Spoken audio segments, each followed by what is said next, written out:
Magandang araw po sa inyong lahat. Narito tayong muli sa pagpapatuloy ng kwento nating Aswang Killer. Masaya ang naging pagsasalo-salo naming lahat ng gabing iyon. Bagamat alam namin na pansamantalang katahimikan lang ang lahat, ay minabuti pa rin naming i-appreciate ang ganong bihirang pagkakataon. Matapos nakapaghapunan ay nagsiuwi na sila Mang Mark at ang kanyang pamilya sa kanilang bahay. Sila Lolo Toribio, Lola Serafina at Jade ay umuwi na rin. Doon na rin kasi si Jade permanenteng nakatira kina Lolo Toribio.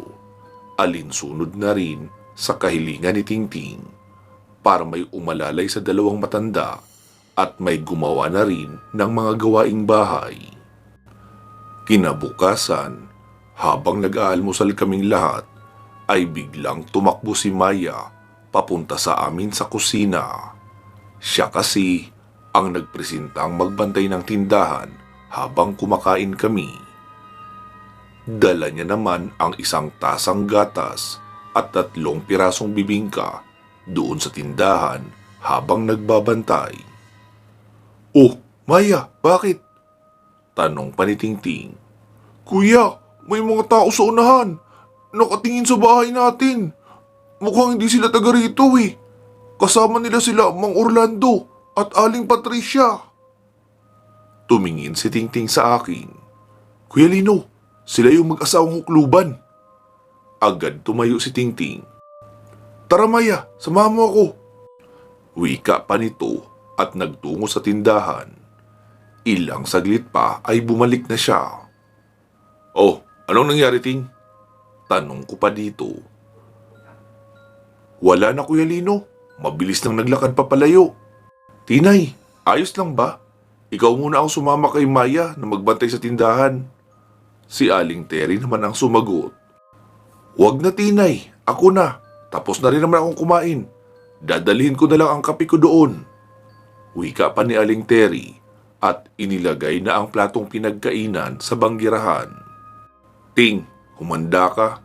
Siguradong may laban tayo mamayang gabi. Mukhang nakapagtawag ng kaalyansa ang mag-asawang hukluban eh."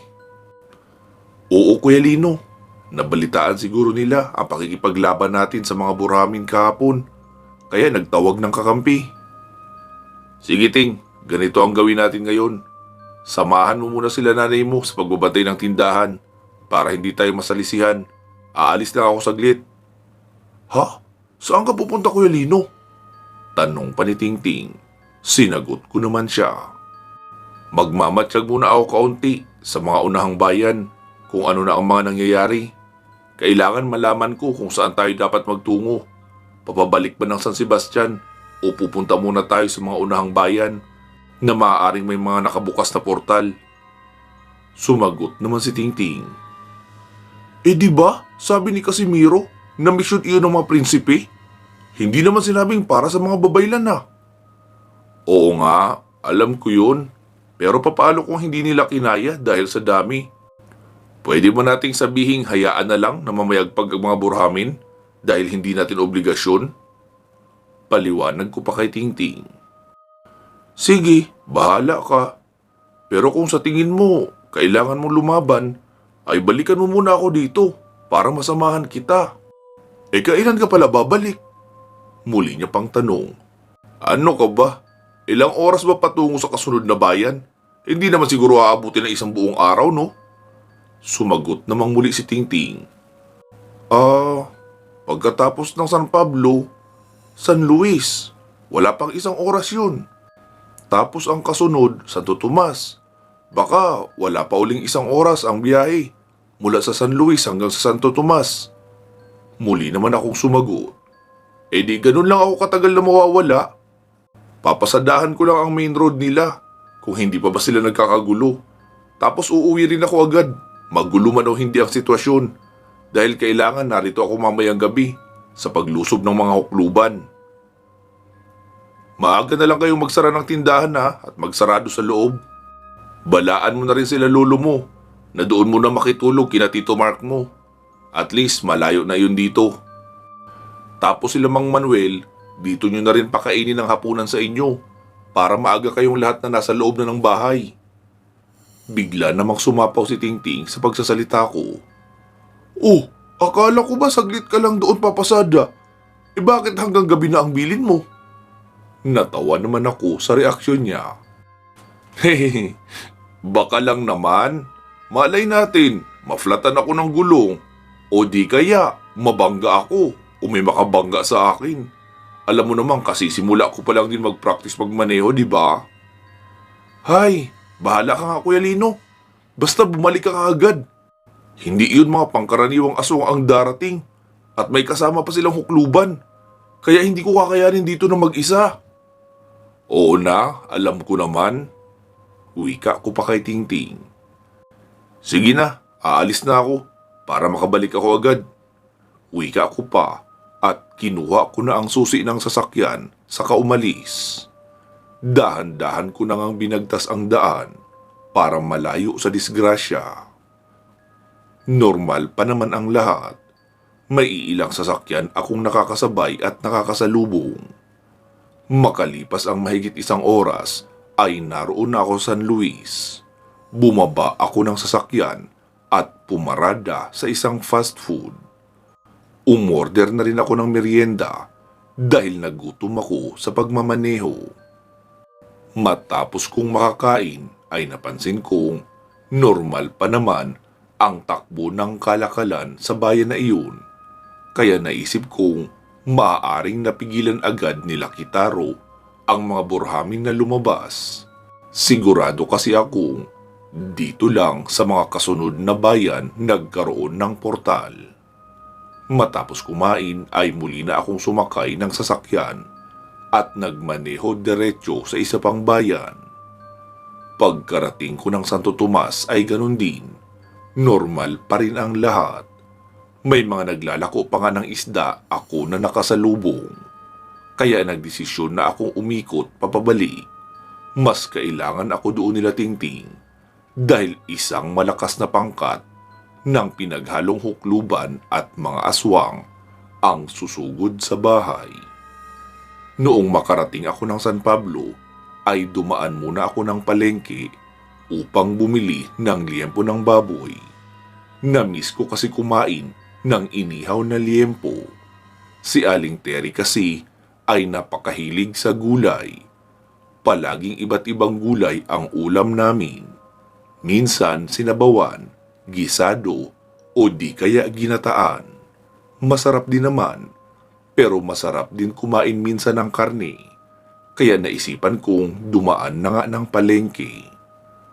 Pasado 11:00 lang noong dumating ako sa bahay.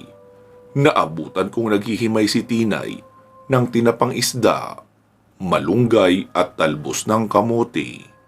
Iyon daw ang ulam para sa tanghalian. Sinabi ko naman na sige, sa hapunan na lang iyong karning dala ko para maibabad din muna kaunti sa toyo at kalamansi bago maipaihaw para maging malinamnam. Noong marinig naman ni Tingting at Maya na inihaw ang ulam sa hapunan, ay tuwang-tuwa ang dalawa.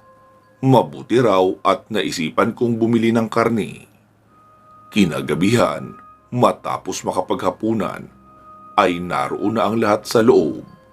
Bali ako, si Mang Manuel, Tingting at Dodong na lang ang naroon sa may pintuan nagpapahangin at nakikiramdam na rin sa mga magaganap sa paligid. Pasado 10:00 ay naisipan naming magsipasok na upang matulog. Habang nakahiga ako, ay nakaramdam ako ng pagbigat ng aking ulo. Iyong parang masakit at sumisikip ang ulo ko. Narinig kong nagsasalita si Tingting sa labas ng pintuan ng aking silid. Kuya Lino, nandito na sila! Sobrang sakit ng ulo namin! Pagkasabi noon ni Tingting, ay doon ko lang na-realize na hindi lang pala ako ang nakakaramdam noon. Akala ko kasi masama lang ang pakiramdam ko. Agad akong lumabas ng pintuan. Naroon sa upuan si Maya. Tinay at Aling Terry, maging ang pamilya ni Mang Manuel ay doon lang din natulog sa sala namin, ay nakita kong nakaupo sa kanilang hinihigaan habang nakahawak sa ulo. Noong magsindi ako ng ilaw ay nakita ko ring dumudugo ang ilong ni Maya, pati ang bunso ni Mang Manuel na si Sian. Agad akong nag-orasyon ng puder at bakod para sa sarili. Pinataas ko iyon ng doble para hindi ko maramdaman ang enerhiyang pinapakalat sa hangin ng mga nasa labas. Nilapitan ko isa-isa ang lahat ng kasama ko at inorasyonan ng proteksyon. Doon palang nawala ang mabigat nilang pakiramdam. Sabi naman ni Tingting, "Ako rin, Kuya Lino." Sabi ko naman, "Ha? Bakit pa? Isuot mo na yung kwintas, di ba? Usalin mo yung orasyon na tinuro ko sa'yo na pampagana ng bakod." "Ah, sige." Wika niya pa at saglit na lumayo sa amin. Inisip pa siguro ang orasyon, kaya kailangan ng konsentrasyon. Noong muli siyang tumingin sa akin, ay maayos na ang kanyang itsura. Hindi na iyong medyo nakapapikit. "Ano, Ting? Tara, tapusin na natin to." Tanong ko pa sa kanya. Agad namang tumayo si Mang Manuel. "Lino, tutulong ako." Wika pa nito sa akin, sabay hawak sa braso ko. Agad ko din naman itong sinagot. "Opo, may maitutulong ka. Siguraduhin mong walang aswang na makakapasok dito sa bahay. Dalaw-dalawin nyo rin ang kusina dahil baka doon naman sila gumawa ng madadaanan." "Ha? Sigurado ka, Lino? Ayaw mo akong tumulong sa labas?" Sumagot naman ako. "Opo. Sigurado namang naramdaman mo rin kanina ang lakas ng kapangyarihan ng mga hukluban. Mababang antas lang yun dahil pinakalat lang nila iyon kasama ng hangin. 10 beses pa ang lakas noon kung direktang ibabato sa isang tao. At duda ako kung may pangkaraniwang tao ang makakatagal ng 10 minutong buhay kapag tinamaan noon. Kaya hindi kayo pwedeng nasa labas, Mang Manuel, dahil hindi natin masabi. Baka kayo ang pagdiskitahan nila. Hindi kayo tatagal ng 10 minuto, babawian kayo ng buhay dahil sa lakas ng kapangyarihang binibitawan nila." Agad namang humawak si Aling Margarita sa braso ni Mang Manuel. "Manuel, ipaubaya mo na yan kina Lino at Tingting. Sila ang may sapat na panangga para sa mga ganyang kalaban. Dito ka na lang sa loob magbantay." Tumango si Mang Manuel at sinabing, "Dodong, diyan ka sa kusina mag-abang. Dito naman ako sa may pintuan sa harapan." "Oh, tara na, Ting." Wika ko pa, sabay kuha nung itak na naroon sa may likuran lang ng pintuan, nakasabit. Pagkalabas namin ay agad kaming sinalubong ng mainit na hangin. "Ting, humawak ka muna sa akin." Wika ko pa kay Tingting dahil magdodobli ako ng panangga sa katawan para madamay ko na rin siya. Humawak na nga si Tingting sa balikat ko. Saka ko inusal ang 3 pares ng orasyon, kasama na roon ang kabal para hindi kami masugatan. Iyong mga binanggit kong orasyon ay pwede rin naman sanang gawin ni Tingting, kasi may kapangyarihan din namang taglay ang kanyang kwintas. Kaso, hindi niya na raw memoryado ang mga orasyon, kaya pinagsama ko na lang ang lakas ng 2 kwintas na krus, tapos ikinarga sa aming dalawa ni Tingting ang proteksyon. "Wow, ngayon na ako nakaramdam ng ganito, Kuya Lino ah. Parang sobrang sigla ko, tsaka umiinit yung dugo ko." Sinagot ko naman siya. "Oo naman, nasa fighting mode na tayo ngayon eh, kaya kailangan buhay na ang dugo." Naramdaman naming nasa labas ng pader ang mga aswang dahil umaangil na ang mga iyon. Ilang saglit pa ay may isang aswang ang tumalon mula sa kabila at pumatong sa taas ng pader namin. Mabilis namang dumampot si Tingting ng pinatulisang kawayan na nakahanda sa mga gilid at sinibat ang aswang. Sapul iyon sa katawan at tumagos pa nga hanggang sa likuran ang sibat. Sabay muling nahulog, papabalik sa kabilang bahagi ng pader. "Lintik! Hindi makapaghintay eh. Lalabas na nga kami. Wika pa ni Tingting. Lalong lumakas ang angil noong mga aswang sa kabilang bahagi. Lumabas na nga kami ni Tingting ng gate at muli naming iyong inilak. May dala naman si Tingting na susi. Nakita naming naroon sa unahan ang mag-asawa. Sa harapan naman ng compound namin ay naroon ang 6 na aswang. Kuya Lino, problema ito. Wika pa ni Tingting. Ha? Bakit naman? Balik tanong ko pa. Wala tayong kitaro na magsusunog ng mga bangkay ng aswang. E di ibig sabihin, 6 na aswang at 2 hukluban ang ihuhukay natin ng libingan. Sumagot naman ako. Mali ka, Ting. 7 aswang. Ayun sa gilid yung binato mo ng sibat. Tsaka teka, ang bilis naman yata niyang mamatay. Nasibat lang. Tanong ko pa sa kanya. Sumagot naman si Tingting. Kuya Lino, may lamang abo at asin ang loob ng kawayan na ginawa ko. Kaya mabilis na lason ang dugo ng aswang na yan. Nakita kong sabay nang kumumpas ang mag-asawa paturo sa amin. Ting, cover ka muna sa likod ko. Wika ko pa dahil ramdam ko na ang mainit na hangin na papalapit sa amin. Malakas ang tigalpong iyon dahil galing iyon sa mga batikang hukluban. Ting, kapag nakipaglaban ka, siguraduhin mong magalaw ka ha, para hindi ka tamaan ng patraidor na tigalpo ng mag-asawang yan. Ikaw muna bahala sa mga aswang at ako muna sa mag-asawang iyon. Wika ko pa sa kanya. Ariglado, Kuya Lino. Wika pa ni Tingting at mabilis nang sumalubong sa mga aswang na papasugod na sa amin. Tumakbo na rin ako papasugod sa mag-asawang hukluban. Inalis nila ang takip na roba mula sa kanilang ulo. Nakita kong nagliliwanag na rin ang mga mata ng mga iyon at kulubot na ang mga balat sa mukha. Agad akong binatumuli ng tigalpo noong babae, pero nagawa ko iyong masalag ng espada. Iyong itak ko kasi nadala ay bigla na lang din naging nagliliwanag na espada noong papasugod na ako. Sumugod naman ang lalaking hukluban gamit ang kanyang tungkod na itim. Tuwing nagtatama ang tungkod na iyon at aking espada ay lumilikha ng kuryente. May kulay pulang kuryente kasi ang pumapalibot sa tungkod na iyon. Mabilis ang ginagawa kong kilos upang makalamang at makahanap ng magandang pagkakataon na tapusin ang huklubang iyon. Maging ang pagtumbling sa ere ay ginawa ko na rin hanggang sa makakuha ako ng magandang pagkakataon. Nasa ere na ako at diretsyong nakatutok ang espada sa dibdib ng lalaking hukluban.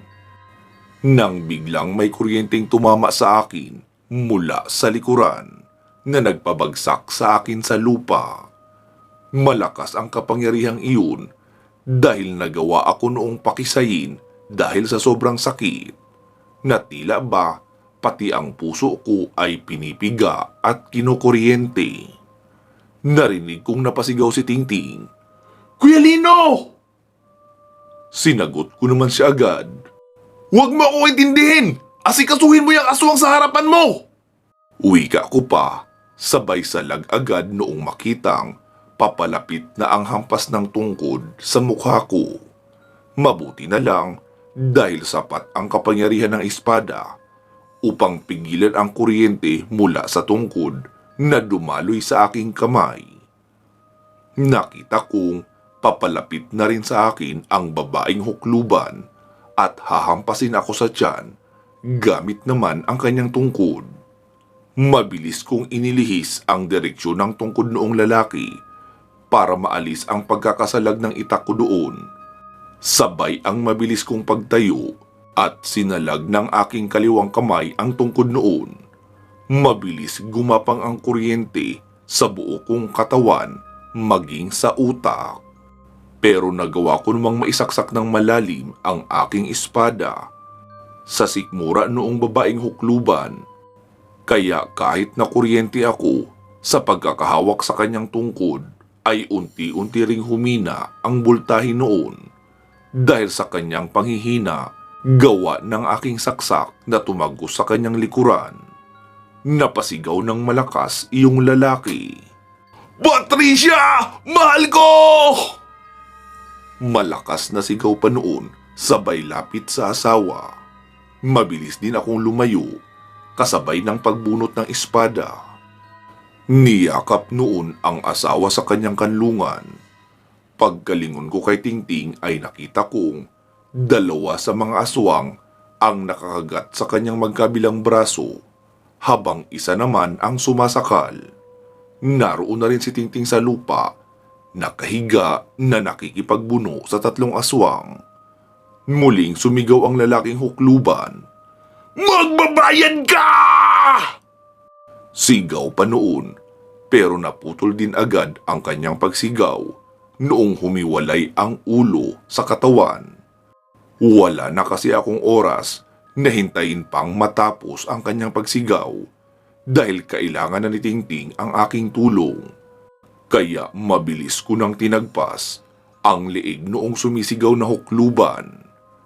Tumakbo na ako papalapit kay Tingting, sabay tagpas ng batok noong aswang na nakakumbabaw sa kanya. Pagkalingon naman noong nasa isang kamay ay akma din iyong tatayo upang sugurin ako. Pero sinalubong ko na iyon ng diretsyong pagsaksak sa nakabukang bunganga na tumagos pa nga hanggang sa likuran ng ulo. Si Tingting naman ay mabilis dinampot ang kanyang nabitawang itak at tinagpas na rin ang liig noong huling aswang na natira. Pagkabangon ni Tingting ay naliligo ito sa dugo ng aswang dahil iyong tinagpasan ko ng ulo ay sa muka niya sumirit ang dugo, tapos iyong sinaksak ko sa bunganga ay sa kanya rin tumagas dahil nakahiga pa siya noon. Maging iyong pinutulan niya ng liig ay sa kanya rin napunta ang pagsirit. Hayop talaga, Kuya Lino! Mukha na akong karning lulutuing dinuguan! Reklamo niya pa. Sabi ko naman, mamaya ka na magreklamo, baka may dumaan. Ipasok muna natin itong mga bangkay ng aswang sa loob. Mabigat naman ang mga paa niya na naglakad upang damputin ang ibang aswang na napatay niya. Ako naman ay iyong mga hukluban ang pinuntahan at kinaladkad papasok sa loob ng gate. Noong naroon na ang lahat sa loob, ay isinarado na namin ang gate. Mang Manuel, kailangan sana namin ang tulong nyo. Wika ko pa. Mabilis namang lumabas ang mag-amang sina Mang Manuel at Dodong. Hala, ang dami naman yan! Wika pa ng matanda. Oo nga po. Tingting, anong nangyari sa'yo? Wika pa ni Mang Manuel. Sumagot naman si Tingting. Oo na po, alam ko. Naliligo ako sa dugo. Si Kuya Lino kasi, hindi man lang inilayo sa akin bago pinutulan ang ulo. Sa akin tuloy sumirit lahat. Reklamo pa ni Tingting habang naglalakad papunta sa likuran ng bahay upang maligo doon sa puso. Mang Manuel, ganun uli. Dalhin natin doon sa gitna ng palayan. Sunugin muna natin bago tabunan. Tumango naman ito at sinabing, Sige Lino, maligo ka na rin. Kami na bahala dito ni Dodong. Tara na Dong, hakutin na natin ito doon sa gitna ng palayan. Inasikaso na nga ng mag-ama ang mga bangkay noong mga aswang habang kami naman ni Tingting ay naglilinis ng katawan. Pansamantala muna nating puputulin dito ang ating kwento. Pero bago ko po tapusin ang videong ito, ay sasabihin ko na ang gusto kong i-announce at ihingi ng inyong suporta. Siyempre, unahin ko nang hingiin ang inyong pag-subscribe sa tatlo nating mga channel. Katotohanan at Misteryo, Kwentong Aswang Comics, Problema at Payong Kaibigan. Pangalawa po ay kailangan ko rin ang inyong pag-like and follow sa ating Facebook page. Page po ha, iba po yung Facebook group. Doon sa Facebook page ay nag-a-upload din ako ng mga kwentong aswang at nagpo-post ng mga story script. Ang iba kasi na walang pang-load ay hindi makapanood, kaya pwede nilang basahin na lang ang mga kwentong ipinopost ko doon. Yun lang po ha, ang munting pabor na hinihingi ko. Pinapasalamatan ko rin ang lahat ng mga tagapakinig na hindi umiiwan sa akin. Kahit alam naman natin na hindi ako magaling na narrator, hindi rin maganda ang boses ko. Ang kaya ko lang maipagmalaki, maganda ang kwentong ina-upload ko, pati na rin ang mga kwentong ako naman mismo ang nagsulat. Kagaya na lang nitong Aswang Killer at Lihim ng Medalyon, na pansamantala po muna nating ipapahinga ang pag-upload dahil magfo-focus muna ako dito sa Aswang Killer. Ako po mismo ang may akda ng mga ito. Maliban sa mga iyon ay wala na akong ibang maipagmamalaki, kaya nagpapasalamat ako sa lahat ng mga tumatangkilik. At sana patuloy nyo pa rin akong samahan araw-araw dito sa ating mga channels. Hindi ko naman hinihiling na ako ang maging paborito nyong narrator. Kahit panghuli na ako sa listahan na inyong papakinggan araw-araw, ay masaya na ako doon. Basta wag nyo lang sana akong makalimutan. Tama na nga, nagiging sentimental na ako eh. Salamat uli mga katribu ha. Tandaan nyo, na-appreciate ko kayong lahat at lubos na pinapasalamatan. Maraming salamat po. Mag-iingat po kayo palagi at hanggang sa muli.